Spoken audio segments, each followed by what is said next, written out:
Hello everybody and welcome back to Typical City. Brentford versus Manchester City at the Etihad Stadium tomorrow night, 7:30 kickoff. I'll be doing a watch along, of course, so come and join me for that one. It's a massive game for Manchester City. There's no underestimating that, and it's hardly a statement of the century to say such a thing, but it's of such paramount importance that we get all 3 points because of the fact that it felt like the end of the world, not just for City fans, rival fans, and our opposition. They all looked at that Chelsea draw like, oh, City have dropped 2 points. Oh, that's it, game on. And they were foaming at the mouth, our rival fans, at the idea of City dropping points. Now, the reality is that we win this game against Brentford. We go on the same games as our rival teams, finally, even though Liverpool play the day after we play Brentford against Luton. Even so, we go same games, 1 point behind Liverpool. How bad is that? What was the big deal? We've got Liverpool to play. I know people are worried about going to Anfield, but it's in our hands. It's in our hands. We're not relying on anybody else. We win the rest of our Premier League games. We win the title. It's as simple as that. And who's to say we won't do it? Who's to say that Manchester City wouldn't do that?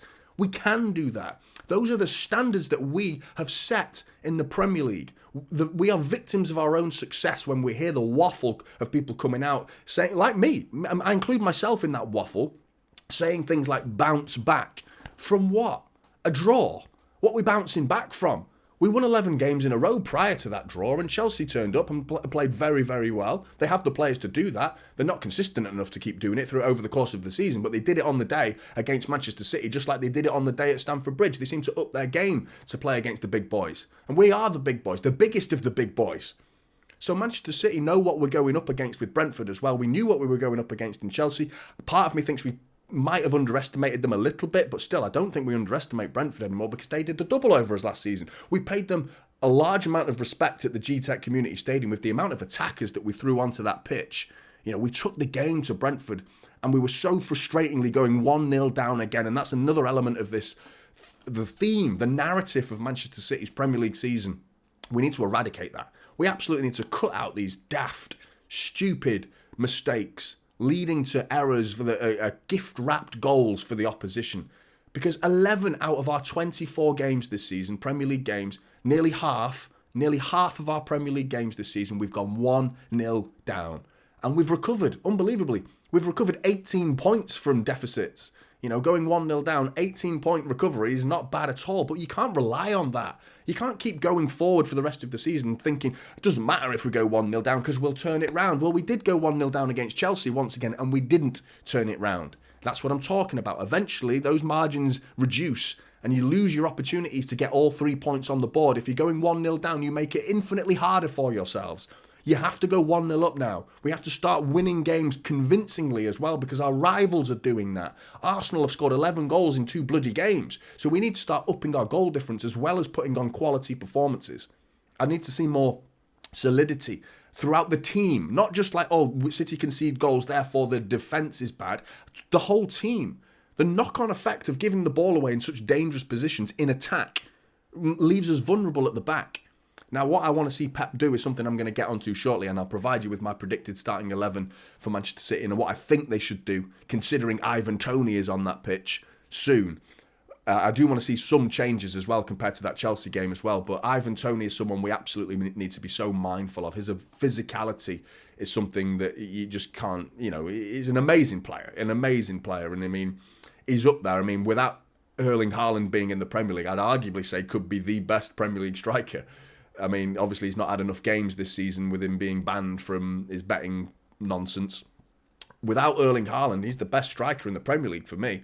And I wouldn't be surprised to see another Big Six team go for him. I don't think it'll be City, but I certainly think there's enough clubs out there that would be interested in the services of Ivan bloody Toney because he's incredible, an incredible player. And we found that out. Although he didn't score against us at the G-Tech Community Stadium, it was his doing. You know, his ability to, he knew exactly what he's doing. That long ball misread by Nathan Ake. Ivan Toney shoulders into the side of Nathan Ake. Fairly powerful, good strikers football that was. Number 9 player lets the ball run through to Neal Maupay, and away he goes. Now, Neal Maupay is another player that we need to be mindful of as Manchester City fans and players, the players more than the fans, because that big gob of his is going to start winding up our players again, because he's already done dirties to Spurs, trying to wind them up, doing that Maddison Dart celebration, trying to wind them up. He's already come to play against City, got in the ear of Kyle Walker, saying stuff about his kids, to the point where Kyle Walker goes over and snitches to the referee, saying, I'm going to knock him out, referee.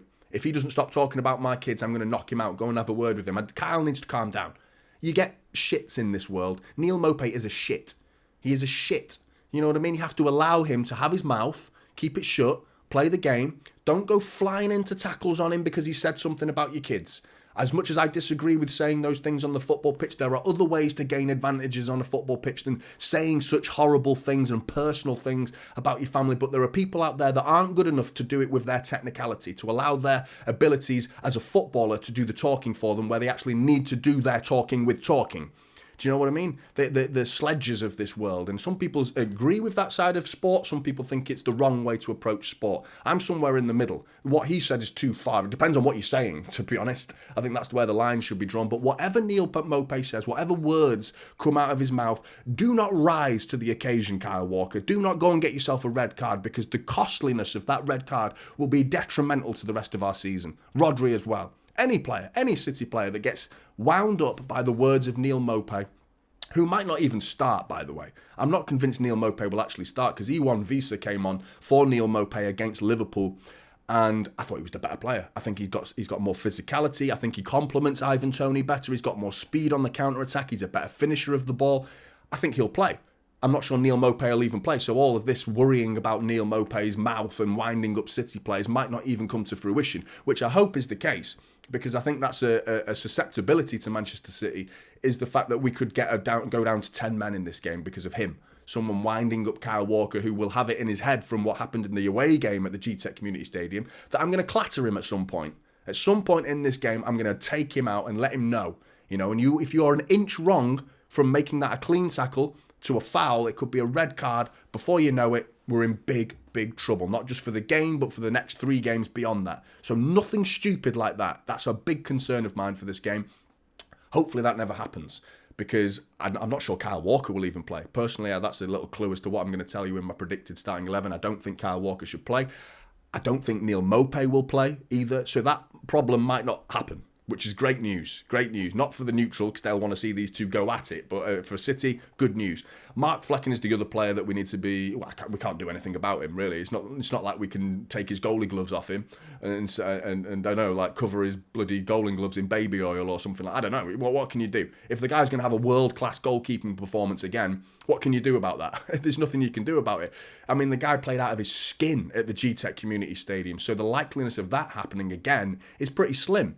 But to give you an idea, in the first half against Manchester City, he completed 3% of Brentford's goalkeepers' Premier League saves ever. Of all the saves that Brentford have ever made in the Premier League, as Premier League goalkeepers, Mark Flecken completed 3% of those total amounts in the first 45 minutes against Manchester City. I think we're talking about 11 saves. So that's over 300 saves they must have made over the course of a Premier League season, and 3% of them were against us in the first 45 minutes, not the whole game, first 45 minutes. That's insane. That's insane to me, and shows how well City played in creating so many shooting opportunities, forcing him to make saves, and how well he played at keeping a clean sheet until right bang on half-time, which completely flipped the game on its head from a poor Ethan Pinnock header that was up in the air. Phil Foden brings it down, pops it into the bottom corner and makes it 1-1 Manchester City, and the rest is history. Phil Foden hat-trick after that. Hopefully we can see something like that again. That would be unbelievable to get a Phil Foden hat-trick. But team news, speaking of Ethan Pinnock, starting with Brentford, Onyeka and Visa, they were back from the African Cup of Nations to play against Liverpool, so I imagine they might have some involvement against City tomorrow night. Ethan Pinnock was injured prior to the Liverpool game during the warm-up before kick-off against Liverpool, so he couldn't take part. He isn't going to take any part because the reports are that he won't be available until after the March international break. So there's no chance of Ethan Pinnock, and although he gave that ball to Phil Foden, it was a sloppy header, he is their rock. He's their solid back line man. He's the man who calls the shots in defence for Brentford. Christopher Ayer came on against Liverpool, and he was atrocious. All 6'5" of him was atrocious.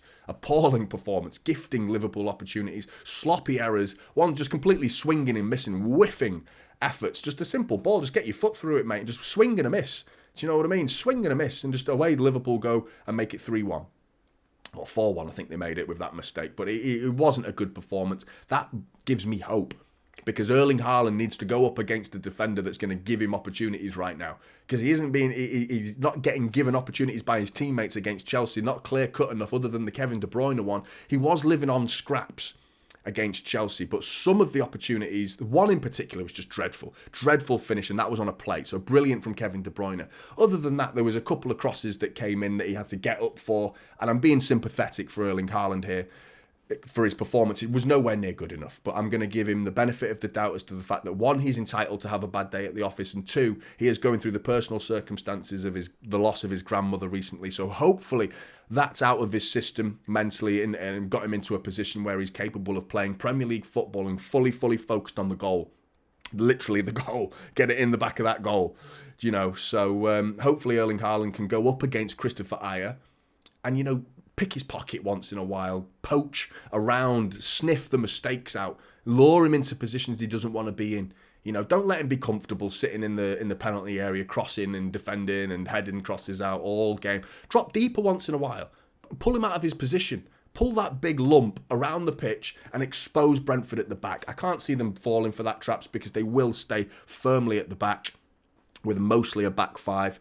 But it is that counter-attack from Visa, most likely, and Ivan Toney that worries me. We've got to keep them quiet. In terms of team news, for continuing as well, because Brentford have got a few other players out as well. Rico Henry, Josh Da Silva, Kevin Schade, Aaron Hickey, and Brian Mbeumo, who always makes me want to eat a Kinder Bueno whenever I see or read that name. Brian Kinder Bueno is also in the treatment room, joined by Ethan Pinnock. Manchester City have got Jack Grealish, which is great news from the fact that his injury isn't as bad as first feared, could be back within a week or so. That's great news. Gvardiola's gotten probably another week on top of that. Other than that, City have got a clean bill of health to choose from.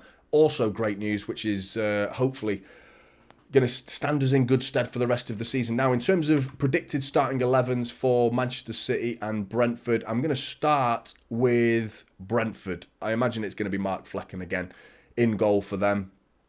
In the middle will be Christopher Ajer. Alongside him, Ben Mee on the left-hand side of him, Nathan Collins on the right-hand side of him, Mads Rorslev, right wing-back, Sergio Reguilon, left wing-back. Pretty similar to what we saw. A couple of changes here and there for Brentford, but pretty similar to what we saw at the GTEC Community Stadium. Christian Norgard sitting in front of Ajer, Matthias Jensen pushing into midfield as a typical number 8, which is the shirt that he wears. Who else in there? Vitaly Janelt, if I can find him, that'd be helpful. There he is. Vitaly Janelt in midfield, and up top is Johan Visa and the big man. Not quite as big, or is he? I don't know how tall he actually is. I don't think Erling Haaland's bigger than Ivan Toney, but big in terms of presence. Ivan Toney up front for Brentford, no doubt, which we should be beating this team. It's just the physicality of them. They are big units, aren't they, in that team? Difficult to penetrate, and you know, they're bang out of form as well. They're not good travellers either, Brentford. We can't forget the fact that they've lost 7 out of their 11 away games this season, which is the same amount as they got in the last 2 seasons completed. We've not even finished the season yet, so they're not good travellers. They've been struggling away from home, and we can expose that frailty, hopefully, tomorrow night. Manchester City, Edison. Now, what we do at the back, for me, I think we go flat back 3 without anyone pushing, without anyone messing about, nothing inverted, a simple flat back 3 that's big, physical, powerful, can deal with Juan Visa and the presence of Ivan Toney. So for me, John Stones as a right-sided centre-back, fixed. Ruben Diaz in the middle, of course he's fixed. Nathan Ake fixed as a back 3 as well. In front of them, I want to see more control. Mateo Kovacic, I think he should be starting the game. He's had very few minutes lately. He's someone I think could complement Rodri in the middle of the park, as well as helping nullify counter-attacks. Someone in the middle like that. And not asking Rodri to cover the full span, the full width of the pitch on his own as a single pivot. Having someone in defensive midfield. I know it's Brentford and we should be probably going there thinking a bit more attacking, considering it's Brentford. But Kovacic will give us that extra level of control, as well as preventing the bloody 1-0 conceding goals that we always do every season, every game this season, it seems to be. Well, half. 11 out of 24 games, just to remind you, we've conceded first. And I'd rather keep a clean sheet and win 1-0 than I would to see City win this game 5-2 or 4-2 or whatever it may be. I'd rather win 1-0 and be completely solid at the back, because we need to start building our form defensively. We really do. Of course, it's going to be Rodri alongside Mateo Kovacic. In front of those two, I want to see Kevin De Bruyne and Phil Foden out and out in the middle of the park. None of this inverted stuff, starting out wide, pushing inside, allowing someone to push around the outside of him. Keep him in the middle, put him in the middle, let him stay there in the middle throughout the game alongside Kevin De Bruyne. Erling Haaland up top. So no Julian Alvarez. With all due respect to him, I just feel like it's time to just try the system without him. I can't see a system with Julian Alvarez, Kevin De Bruyne and Erling Haaland starting on the pitch, and City have the best creative football, the best fluidity in our creative abilities with those three players all on at the same time. It has to be 2 out of the 3 for me. Jeremy Doku, who needs to step up his game. We need to see better end product from him because we need this. I think he's got the beating of Mads Rorslev, Nathan Collins down that right-hand side, Brentford right-hand side, City's left. He's got to, he's going to beat them. He's got to put a good ball in the box. Give something Erling Haaland to feed off. And on the right-hand side, I'm going to go with Bernardo Silva, which I think this is more than enough. There's a lot of solidity in there. Now, what you're most likely going to see as the game pans out is Jeremy Doku and Bernardo Silva maintaining some decent width here. Kevin De Bruyne pushing up, filling those pockets with Phil Foden. Nathan Ake most likely will be here. I think Rodri and Kovacic. I think Rodri could end up being a little deeper with this result. And I think Kovacic could fill those pockets there. Ruben Diaz and Nathan Ake and John Stones spreading out wider, but Rodri coming in collecting the ball. But now the issue is, if we were to lose the ball, any threat on the counter-attack, you've got Kovacic, his body is around there. You know what I mean? He can cover the space alongside Rodri like this. He can prevent the channels that we're so susceptible, especially if John Stones or Nathan Ake push forward. And those channels that the fullback positions have exposed there, were Ivan Toney pushing into there or Visa pushing in there. You've got Rodri and Kovacic getting back alongside Nathan Ake, who could get back, and John Stones, which helps. There's an extra body there that isn't pushing forward, who isn't asked to be a part-time centre-back, part-time midfielder. I understand why Pep's doing it. I just think not only is this good for preventing counter-attacks, it's also good for controlling the football, because Kovacic will keep the ball so much better than John Stones or Manuel Akanji ever could in midfielder. He is an out-and-out number 8 midfielder. He will control that ball better than those two ever could. And for me, I think we need it in this game. You know, because if you are controlling the ball better, you are giving away less opportunities for them to counter-attack as well. So it's a win-win for me for starting Kovacic alongside Rodri. Whether he will, whether he won't, that's up to Pep Guardiola. And I want to hear your thoughts as well. What do you think Manchester City's best starting 11 should be for this game? What do you think Brentford are going to do in terms of throwing something at Manchester City? What, any spanners in the work potentially? I'd love to hear your thoughts. Get in the comments below. Prediction-wise, I'm going to go... long pause. 3-0. 3-0. Did you think the video had frozen then? No, 3-0. 3-0 I'm going for. What's your predictions? Get in the comments below. I'd love to hear your thoughts. Like and subscribe to Typical City, and I'll see you in the next one. This is Typical City now.